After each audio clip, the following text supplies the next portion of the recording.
recently Jaya Bachchan was in Parliament saying that the kind of regulations that the government has brought in, the kind of taxation that is there, it's killing the industry. And she says that there are parts of the film industry, of course, that there are huge taxpayers and the big guys and all, but it's impacting tremendously and it's hurting the industry a lot. And those who from the film industry are in politics are not raising these issues. So everybody is to blame. Do you feel that? Do you think that not enough voices speaking up for the film industry? I certainly feel that when you look at what's happening to the economics of filmmaking today, we really need a strong amount of rethinking, coming together, possibly restructuring things. Because we're quick to say films are a failure and films are not doing well at the box office, but there's a big cycle. It's a vicious cycle that we've been caught in for a long time. It has definitely to do with taxation. Some of it has changed. At one point we were double taxed. That has changed since the GST and all of those laws came in. But there's a reason that films are not more successful, and I think it is from the fact that we are still taxed for entertainment. And it's almost like it was a tax it's quite archaic, the idea of entertainment tax. I feel it's also something that I think that came in when films were considered like not kosher, not good for you.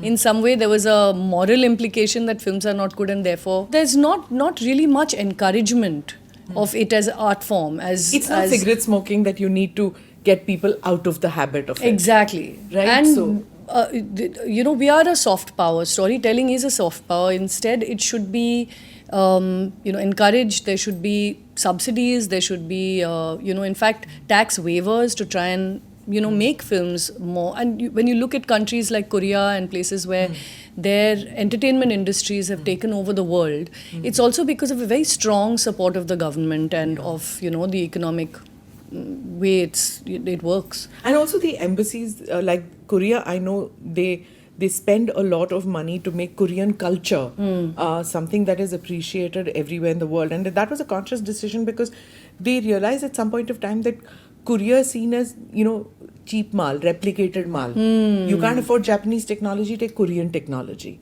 So, they made this conscious effort of pumping in money into the drama, into the music industry, into everything, and to change the image of Korea. Not to associate it with this sasta and tikau and sasta and non-tikau mal. And when you think about the cultural power that we are, and the kinds of stories that we have from so many different states, the languages that we have, the diversity of storytelling voices, imagine using that power well. Imagine if films could be made stronger, if storytelling in this country could be encouraged. And, you have some states doing it, but other states not. And I think that does in some way affect the Hindi film industry as well, because, for instance, in Punjab there's no entertainment tax, or in UP they're giving a lot of subsidies for filmmaking. But here the subsidies are for Marathi film, and Hindi film actually we associate with Maharashtra, with Mumbai, So it needs, I nobody's feel, baby. It's nobody's baby at this point. I feel it needs a little bit of rethinking if we want to make films successful again and use the power of cinema.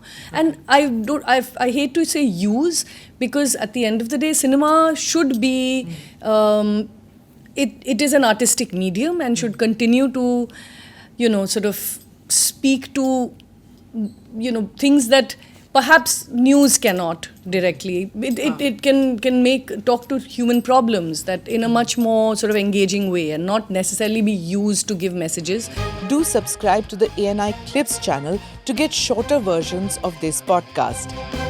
Click here to watch the full episode.